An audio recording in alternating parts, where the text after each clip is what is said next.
my first point is, as Joshua Fishman has said about 3 different types of nations, the unimodal nations where there is one great tradition and attempting to create a national language by modernizing one of the indigenous languages through the impetus of traditionalism and nationalism. Second, the multi-modal nations with several languages trying to integrate all these languages by modernizing all of them. And at last, the amodal nations with no integrating tradition at national level, where most of the nations fall under the first category, the developed nations, where national language is considered to be a socio-cultural integration at all elements. And the second point is, in the modern history, the linguistic nationalism has played an important role, where the formation of various European nations as well as the post-colonial era of Asian and African countries as well. And the 2 school of thoughts were Dia Manchin and Zhu Nyangkin has said, like, the national language will integrate all these kind of different diversities in the nation, and also supranational communities will be invented, where countries like Indonesia with 746 languages has integrated. Parvati, your 1 minute and your time starts now.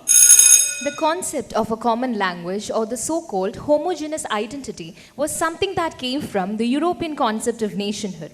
Even when we trace back to the Charter Act of 1813 or Wood's Dispatch, or even the Oriental-Occidental controversy, a controversy that existed between the native-speaking people and also a foreign language, we can see that how people were forced to follow one single language which had the potential to even disrupt the diversity of the nation. And even when we analyze the 1961 census on the Ministry of Tribal Affairs, it listed out 340 tribal languages in its mother tongue, but only 303 were classified and the rest were labeled as unclassifiable. Imagine a situation when a national language is implemented. What about these so-called unclassified languages? It can even become extinct. And moreover, a national integration in the name of a socio-linguistic cultural society they're looking for is not acceptable. Thank you so much, girls. Now you have 5 minutes and your time starts now.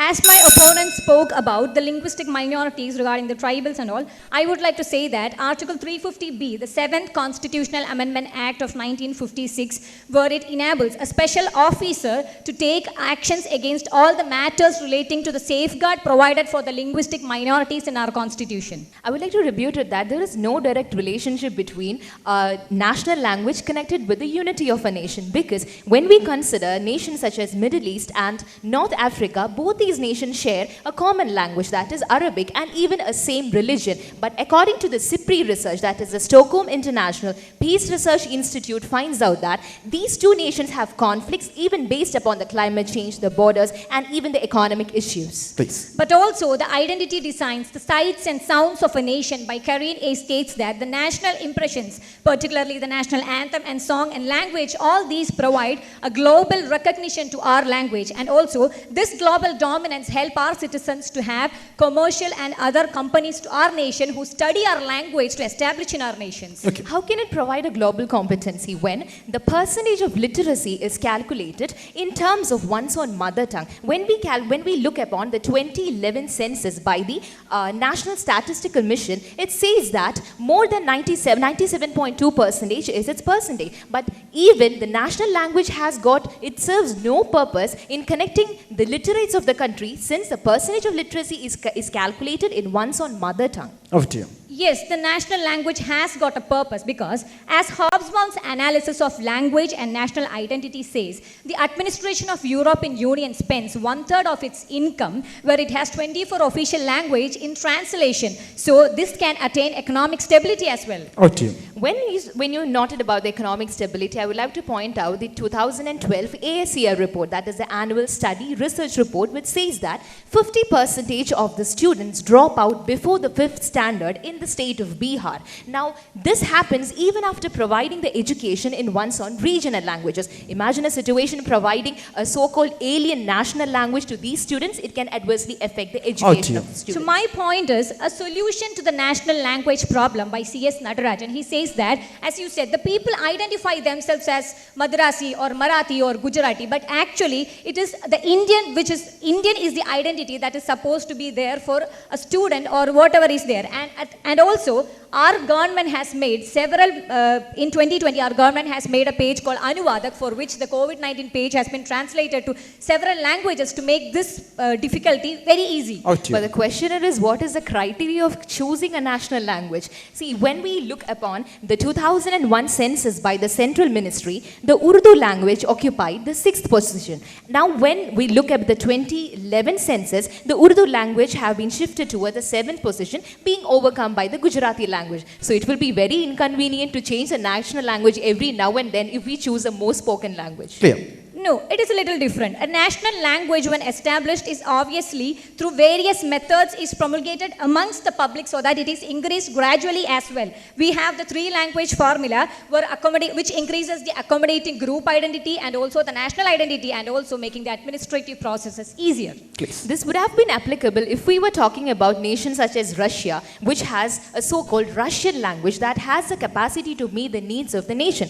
But here in India, there is no such language as an Indian language which has a capacity to meet or reach the diversity that is existing in our country. Clear. But there is also problems in the linguistic basis where there is Tamil language fundamentalism and separatism. I would like to quote Benedict Anderson's Imagine Communities, where he says, when the people's language became the language of the government, the people began to govern, which is exactly the requirements of a democracy. Out to I you. would like to refute it by the theory of Berlin's positive liberty. It says that every man wants to be his own master, and moreover, the human goal, the ability to reach his own areas, is only possible if he is given the freedom to express it in one's own language, other than choosing any other language. Out to you.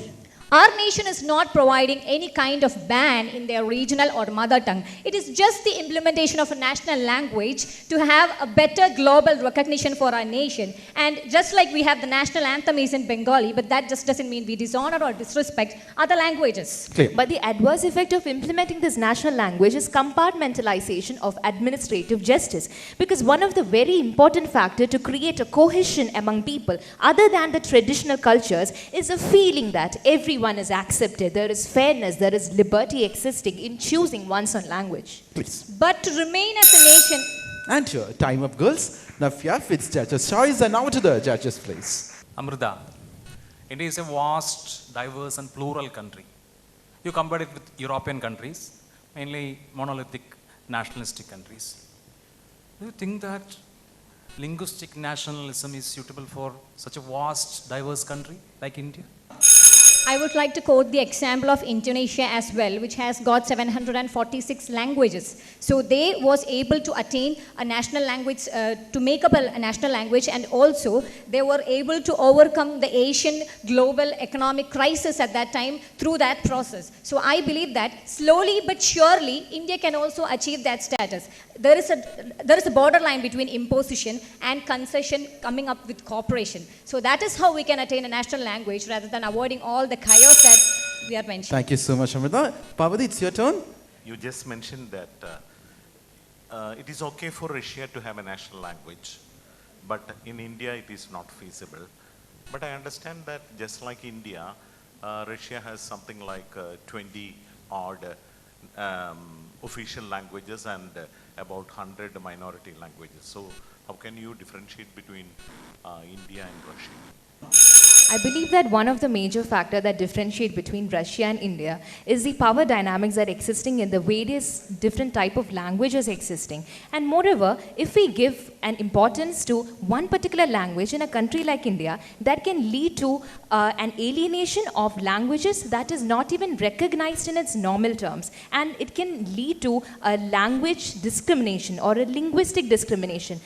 This discrimination can at least or at the end lead to one person identity that being questioned. Thank you so much. Girls, kindly come forward, both of you. A huge round of applause for both of them for making semis. Thank you so much, please.